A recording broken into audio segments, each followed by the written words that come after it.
जय जगन्नाथ सांग माने नमस्कार दश बंधु चंदन यात्रार कहानी भागवान। ओह कि गरम एते गरम रे देहरु झाल बाहरी पड़ुछि।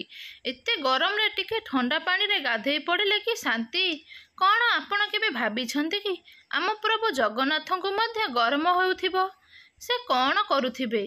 सेते बेले तो एसी कि कूलर नथिला। सेथिपाई जगन्नाथ को गरम रु मुक्ति देबा पई सेथिपाई अनुष्ठित हुए जगन्नाथंकर चंदन यात्रा। श्री मंदिर परंपरा अनुଯାयी अनुष्ठित होइथाए। 42 दिन जाए चंदन यात्रा। प्रथम 21 दिन जाए विमान रे जाई नरेंद्र पोखरी रे चाप खेलती श्री जीव। बहुत सुंदर होइथाए श्री जीवंकर एही चंदन यात्रा। तेबे चलतु जानिबा एही चंदन यात्रा केबेठारु अनुष्ठित हैला ओ किपरि आरंभ हैला। माधवेंद्र पुरी जे कि भगवान विष्णुଙ୍କର बहुत बड़ भक्त थिले। से गोवर्धन पर्वत पाखरे गोविंदपुर रहुथिले। से प्रतिदिन भगवान कृष्णଙ୍କର नाम हरे कृष्ण जप करुथिले। निरंतर जप करती। दिने जप करुथिबा समୟରେ एक सुंदर गाई चराळी तांक पाखକୁ आसिले। आसी तांको एक क्षीर पात्र देई कहिले, निय तुमे एही किछि क्षीर पी दियो। मते लागुछि तुमे भोकरे अछ। कुंडरू पानी काढुथिबा किछि स्त्री लोक कथा होउथिबार मु शुणिली।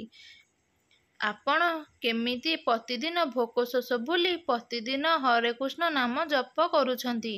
मु एठारे रही रुहे। मु चाहेनी एठारे कौनसी भी लोक भोकरे रुहंतु। आपण एते भाबंतु नाही। आपण क्षीर पी दियंतु। मु गाई चरेईकी फेरिबा बाटरे आपणक ठारु क्षीर पात्रटी नेई जिबी। माधवेंद्र पुरी जेमिति क्षीर पीले से देखिले क्षीरटी एते मिठा। मु जीवन रे एते मिठा क्षीर पी नथिली। आउ क्षीर पी से जप करू थांती।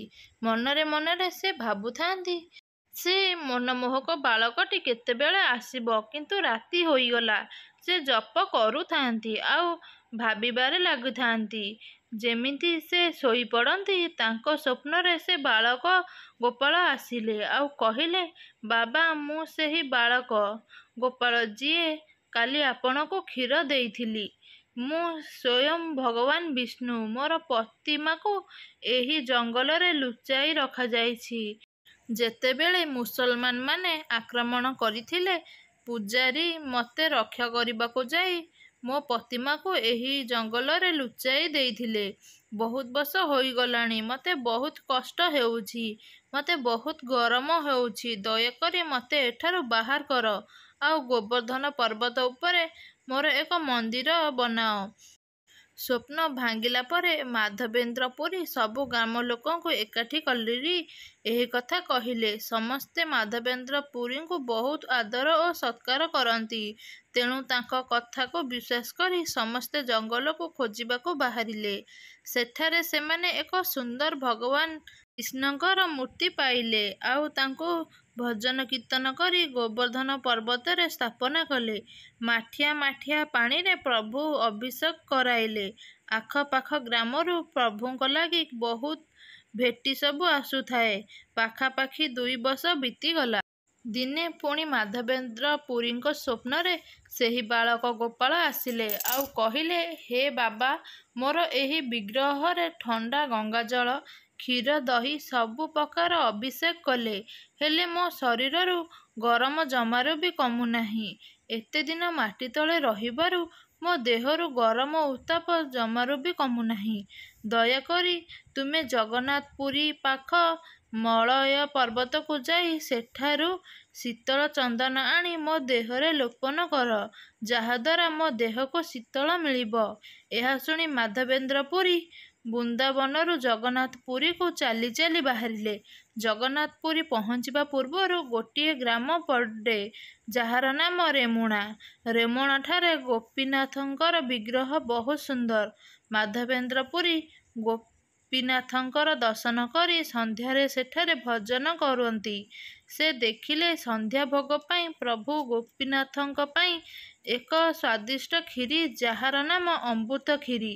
क्षीरीर बास्ना रे सुंगी माधवेंद्र पुरी भाबिले, एते सुंदर बास्ना क्षीरीटी बहुत सुंदर और स्वादिष्ट होइथिबो। ଯଦି କ୍ଷୀରିଟିକୁ ମୁଁ ଟିକେ ଚାଖି ପାରନ୍ତି ତେବେ ମୁଁ ମଧ୍ୟ ମୋ ପ୍ରଭୁଙ୍କ ଲାଗି ଏମିତି କ୍ଷୀରି ଭୋଗ ଲଗାନ୍ତି। ହଠାତ୍ ମାଧବେନ୍ଦ୍ରଙ୍କର ମନେ ପଡ଼ିଲା ଯେ ଏତେ ପର୍ଯ୍ୟନ୍ତ ପ୍ରଭୁଙ୍କୁ ଭୋଗ ଲଗା ହୋଇନାହିଁ। ଆଉ ମୁଁ କ୍ଷୀରି ଖାଇବା କଥା ଭାବୁଛି। ମୁଁ ଏତେ ବଡ଼ ଅପରାଧ କରିଦେଇଛି ଏହା ଭାବି ସେ ପ୍ରଭୁଙ୍କୁ କ୍ଷମା ମାଗିଲେ। ହରେ କୃଷ୍ଣ ହରେ ନାମ ଜପ କରି ସେ ସେଠାରୁ ଚାଲିଗଲେ। ତେବେ ଦର୍ଶକ ବନ୍ଧୁ, ଆପଣମାନଙ୍କୁ ଏଇ କାହାଣୀଟି ଯଦି ଭଲ ଲାଗିଥାଏ ନିହାତି କମେଣ୍ଟ ବକ୍ସ ମାଧ୍ୟମରେ ଏହାର ଭାଗ 2 ଆଣିବା ପାଇଁ ନିହାତି କମେଣ୍ଟ କରନ୍ତୁ। ଭିଡ଼ିଓଟି ଭଲ ଲାଗିଥିଲେ ଲାଇକ୍ କରନ୍ତୁ, ସେୟାର କରନ୍ତୁ। ଚ୍ୟାନେଲରେ ନୂଆ ଥିଲେ ଚ୍ୟାନେଲକୁ ସବସ୍କ୍ରାଇବ୍ କରନ୍ତୁ। ରହୁଛି ନମସ୍କାର। ପୁଣି ଦେଖା ହେବ ସୁନ୍ଦର ଭିଡ଼ିଓ ସହିତ ଆଗାମୀ ଦିନ। ଜୟ ଜଗନ୍ନାଥ।